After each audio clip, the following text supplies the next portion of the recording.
അന്ന് ശബത്തായിരുന്നു. പതിവ് പോലെ അവൾ വീട്ടിൽ നിന്നിറങ്ങി. ആ ഒരൊറ്റ വഴിയെ അവൾക്കറിയാമായിരുന്നുള്ളൂ, സീനഗോഗിലേക്കുള്ളത്. കഴിഞ്ഞ 18 സംവത്സരങ്ങൾ പതിവ് തെറ്റാതെ എല്ലാ ശബത്തുകളിലും അവൾ നടന്ന വഴി. വഴിയരികിൽ നിന്ന് കുട്ടികൾ അവളുടെ ചുറ്റും കൂടി. അവർ ആർത്തു വിളിച്ച് കൂനി. ഒട്ടും നിവരാനാവില്ലെങ്കിലും അവൾ തല ഉയർത്താൻ ഒരു പരിശ്രമം നടത്തി. ഇല്ല, കഴിയുന്നില്ല. ഹൃദയത്തിനുള്ളിൽ നിറഞ്ഞു വന്ന സങ്കടം കണ്ണുകളെ ഈറനണിയിച്ചു. തുളുമ്പി വീണ നീർമുത്തുകൾ വഴിയിലെ മണൽത്തരികൾ ഏറ്റുവാങ്ങി. അപമാനത്തിൻ്റെയും നിന്ദയുടെയും 18 വർഷങ്ങൾ ആ മണൽത്തരികൾ ഏറ്റുവാങ്ങിയ കണ്ണുനീർ എത്ര! വാഗ്ദത്ത സന്തതിയെ കാത്ത് ഹൃദയം ക്ഷീണിച്ച അബ്രഹാമിന് ദൈവം നൽകിയ പുതിയ വാഗ്ദത്തമായിരുന്നു, ഭൂമിയിലെ മണൽത്തരി പോലെ ഞാൻ നിനക്ക് മക്കളെ നൽകുമെന്നത്. എന്നാൽ അബ്രഹാമിൻ്റെ മകളായ തൻ്റെ കണ്ണുനീർ അതേ മണൽത്തരികൾ ഏറ്റുവാങ്ങുന്നു, ഒപ്പം കൂനി എന്ന വിളിപ്പേരും. അബ്ബാ, എൻ്റെ കണ്ണുനീർ നിന്റെ തുരുത്തിയിലാണെന്നല്ലേ ദാവീദ് പറയുന്നത്? എന്നിട്ടെന്തേ 18 വർഷമായിട്ടും എൻ്റെ ജീവിതം ഇങ്ങനെ? സീനഗോഗിൻ്റെ ഏറ്റവും പിറകിൽ പതിവ് സ്ഥാനത്ത് അവൾ നിന്നു. ആളുകൾ അവളിൽ നിന്ന് അകലം പാലിക്കുന്നത് അവൾ അറിഞ്ഞു. പള്ളിയിൽ അതുവരെ പരിചയമില്ലാത്ത ഒരു ശബ്ദം അവൾ കേട്ടു. ആരോ പ്രസംഗിക്കുന്നുണ്ട്. അവിടെ ആരൊക്കെയോ ഉണ്ടെന്നോ അവരുടെ മുഖം എങ്ങനെയാണെന്നോ അവൾക്കറിയില്ല. കാരണം അവൾ അവരുടെ മുഖം കണ്ടിട്ട് 18 വർഷമാകുന്നു.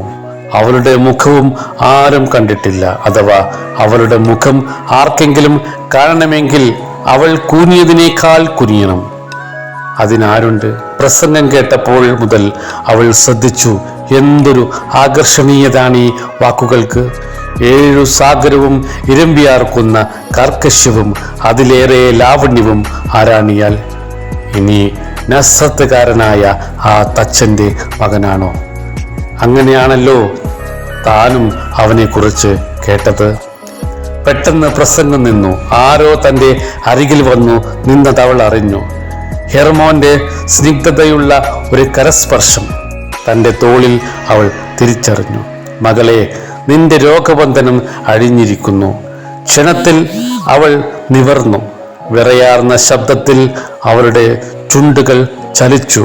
റബ്ബു, നീ. പള്ളിയിൽ കൂടി വന്നവരുടെ ഇടയിൽ ഒരു തിരയിളക്കം. കൂനിക്ക് സൗഖ്യമോ?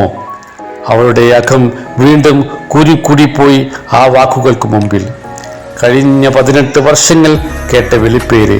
ഇല്ല, താൻ സ്വതന്ത്രയല്ല. ശബത്തിൽ ഇതൊന്നും ഇവിടെ നടക്കില്ല. പള്ളിപ്രമാണിയുടെ വക ശകാരം, കലിപ്പ് യേശുവിനോടാണ്. പക്ഷേ തീർത്തത് പാവം വിശ്വാസികളോട്. പിന്നെ അവൾ കേട്ടത് ഇടനാദം പോലൊരു ഗർജനമാണ്. എന്നാൽ സാത്താൻ 18 സംവത്സരമായി ബന്ധിച്ചിരുന്ന അബ്രഹാമിൻ്റെ മകളാണിത്. ശബത്ത് നാൾ ഇവളെ സ്വതന്ത്രയാക്കേണ്ടതല്ലയോ? ഹോ, അവൾക്ക് തൻ്റെ കാതുകളെ വിശ്വസിക്കാൻ കഴിയുന്നില്ല.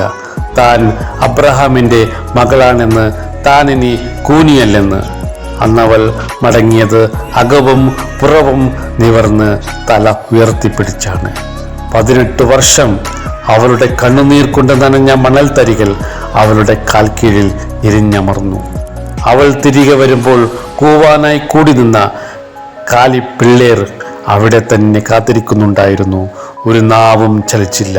അവൾ ഹൃദയം കൊണ്ട് ഉരുവിട്ടു, ഞാൻ കൂനിയല്ല, അബ്രഹാമിൻ്റെ മകൾ.